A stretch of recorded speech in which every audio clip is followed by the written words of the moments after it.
Pastor Lynn has been talking about the book of Acts the last few Sundays, and today I have, and here's the word. This is the spelling of the word, the book of Acts, and it has to do with actions.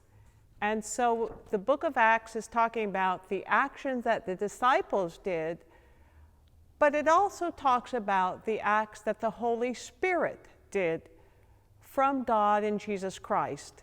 And after Jesus resurrected from the dead on Easter, he was here on earth for 40 days after that, and he promised the disciples and the followers that he would send the Holy Spirit to them. So now it's after Jesus has gone back into heaven, and the disciples and all the believers in Jesus have come together into a room.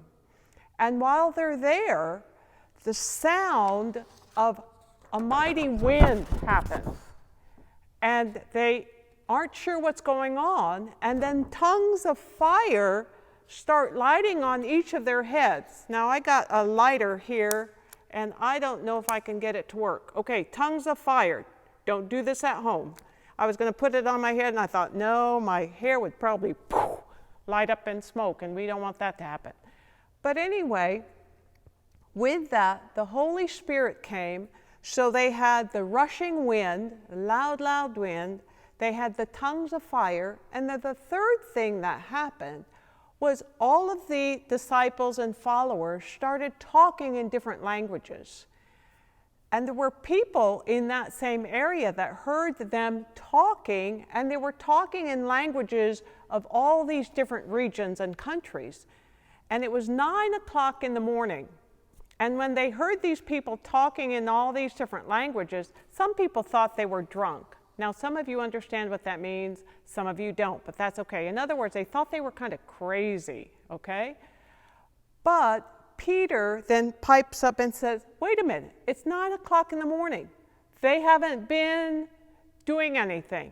This is proof of the Holy Spirit coming on to them. And when the people listened to what was being said in all these different languages, it was talking about all the good things that Jesus had done. When he healed the sick, when he healed the leper, when he took out demons from people. They were talking and praising Jesus. And so those people who were listening began to realize the power of Jesus, of God, and beyond just themselves.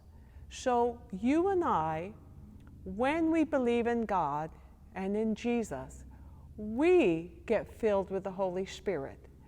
Jesus has, through his example, has asked us to be baptized in water and then be filled with the Holy Spirit. That's like when Pastor Lynn is doing the baptism. He puts his hand up and he says, I baptize you in the name of the Father and the Son and the Holy Spirit. Then they dunk them under water.